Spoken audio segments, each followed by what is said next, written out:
The revenge instinct. The revenge instinct kicks in when a fighter gets hit with a good shot and tries to make up for it immediately, rather than sticking to his game plan.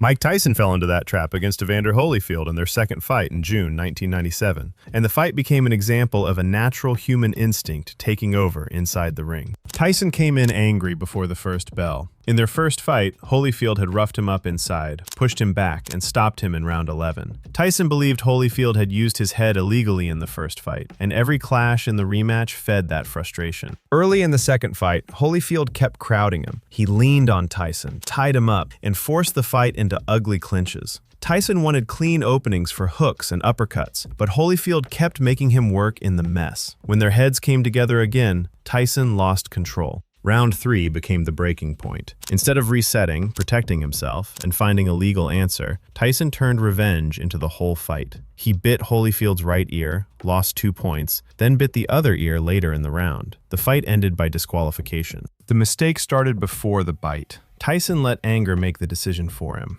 Once a fighter starts trying to punish the feeling instead of solve the fight, the opponent controls more than the distance. He controls the emotion. The finish instinct, when a fighter hurts his opponent and starts fighting like the win is a few punches away. The danger is that he stops building the finish and starts chasing it. Anthony Joshua made that mistake against Vladimir Klitschko in April 2017. Joshua was younger, unbeaten, and defending his IBF heavyweight title, with more belts on the line. Klitschko was 41 years old, but he still had the timing, balance, and experience to punish a rushed mistake. In round 5, Joshua dropped Klitschko with a burst of punches. The stadium exploded, and Joshua went after the stoppage. He threw hard, crowded his own work, and spent energy trying to force the ending before Klitschko was fully gone. Klitschko survived the round. By round 6, the cost showed up. Joshua was tired, breathing heavy, and slower to reset. Klitschko stepped in with a clean right hand and dropped him hard. For the first time in Joshua's career, he had to survive instead of dominate. That is the finish instinct. A fighter sees damage and assumes the opponent is ready to go, but a hurt veteran still knows how to clinch, move, and wait for the rush to pass. Joshua eventually recovered and stopped Klitschko in round 11, but the scare came from chasing the finish too early. One knockdown made Joshua think the fight was ending. One rushed round nearly gave Klitschko the opening to take it back. The chase instinct. The chase instinct kicks in when a fighter wants pressure so badly that he starts following instead of cutting the ring off. He keeps moving forward, but the opponent is still choosing where the fight happens. George Foreman ran into that problem against Jimmy Young in March 1977. Foreman was the ring's #1 ranked heavyweight and a former undisputed champion with the kind of power that could end a fight the moment an opponent stood still. Young's job was to make sure that moment never lasted long.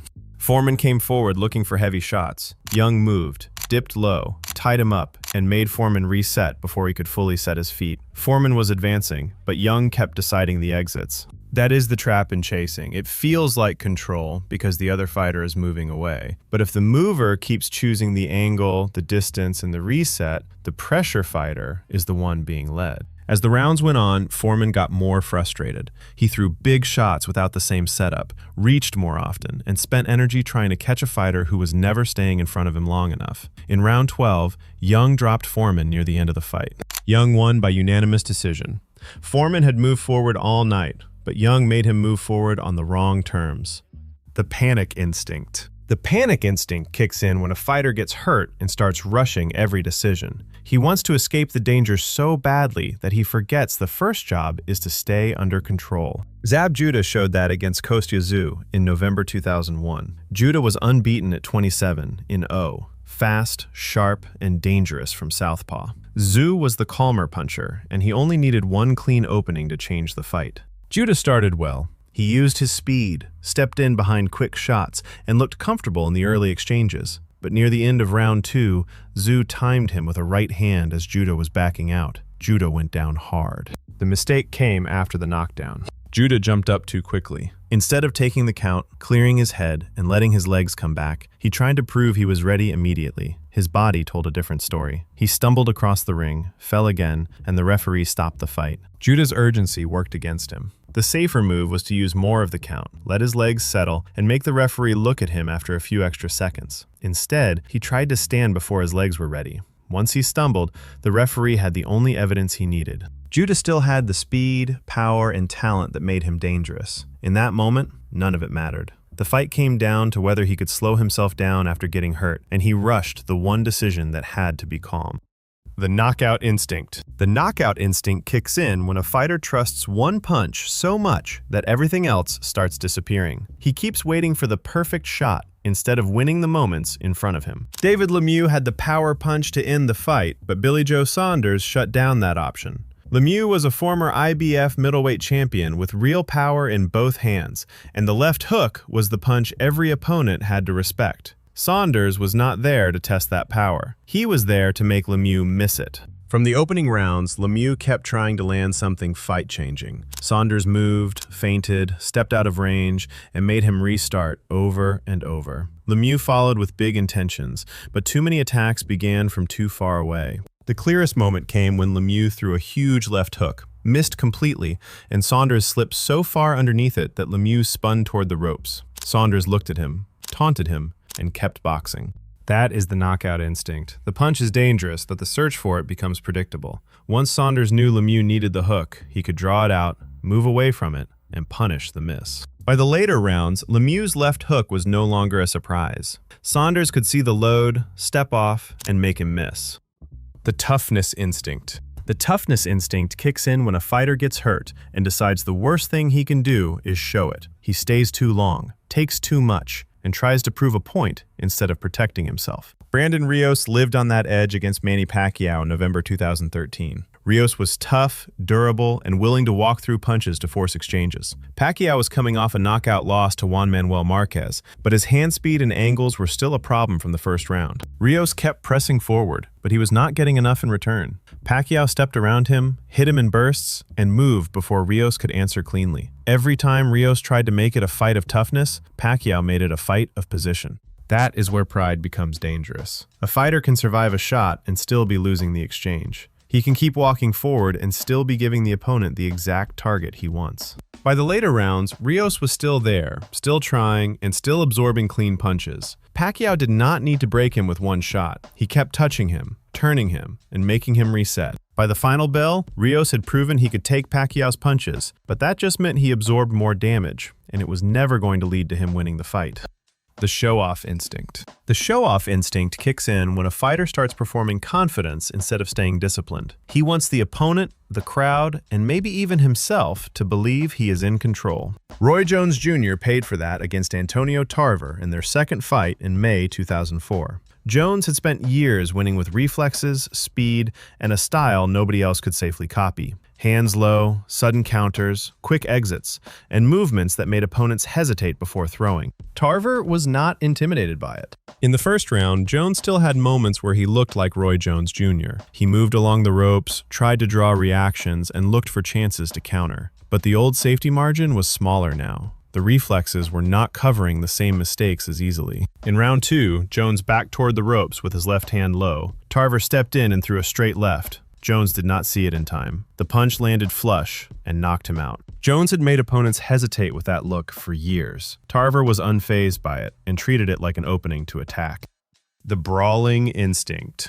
The brawling instinct kicks in when a fighter gets pulled into a firefight he does not need. He has cleaner ways to win, but the moment gets loud, the punches start flying, and discipline turns into trading. Tony Harrison paid for that against Jermell Charlo in their second fight in December 2019. Harrison had beaten Charlo the year before by boxing sharp, staying composed, and making Charlo miss enough to win close rounds. In the rematch, he still had the skills to trouble him. Early on, Harrison boxed well in spots. He jabbed, pressed forward, and made Charlo work harder than he wanted. The problem was that Harrison's success also kept putting him closer to Charlo's power. That was dangerous because Charlo did not need to outbox him every minute. He needed enough extended exchanges for the right hand and left hook to find Harrison clean. Harrison had already been dropped in round 2, but he kept fighting with pride. In round 11, the danger caught up with him. Charlo dropped him, Harrison got up. Then Charlo dropped him again before the referee stepped in. The mistake was not that Harrison fought back. He had to fight back. The mistake was letting too many moments become a test of toughness and firepower against the harder puncher. By round 11, Harrison had spent too many moments answering fire with fire, and that kept bringing the fight back to the one place Charlo had the bigger advantage.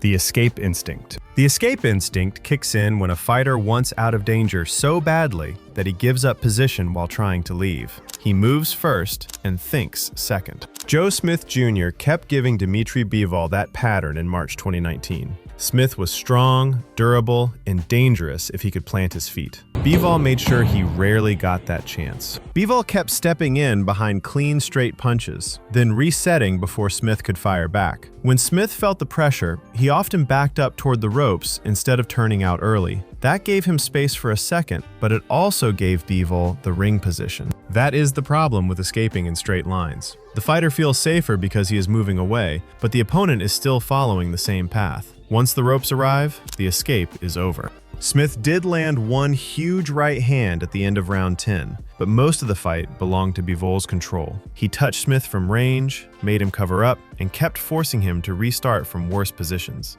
By the final rounds, Smith was still dangerous, but he was spending too much of the fight leaving the exchange in ways that made the next exchange harder. The exit was getting him away from punches, but it was also giving Bivol the ring. The desperation instinct. The desperation instinct kicks in when a fighter feels the fight slipping away and starts looking for one sudden moment to change it. He stops thinking in rounds and starts thinking in openings. Alexander Povetkin reached that point against Dillian Whyte in August 2020. Povetkin was experienced, dangerous, and still a sharp puncher, but the fight was turning against him fast. Whyte was winning rounds and dropped him twice in round 4. By the start of round 5, Povetkin did not have many clean ways back into the fight. He could not slowly win back the rounds he had already lost. He needed Whyte to give him one opening big enough to change everything. That is where desperation becomes dangerous. A fighter who feels behind can start rushing and reaching, but a smart, desperate fighter does something different. He looks for the one mistake the winning fighter thinks he is too safe to make. Povetkin found it almost immediately. Whyte stepped in, and Povetkin slipped inside before firing a left uppercut through the middle. The punch landed clean, and Whyte went down hard. Povetkin was losing the fight, but he was not mentally gone from it. He waited for the only kind of moment that could save him, and when it appeared, he threw like there was no second chance.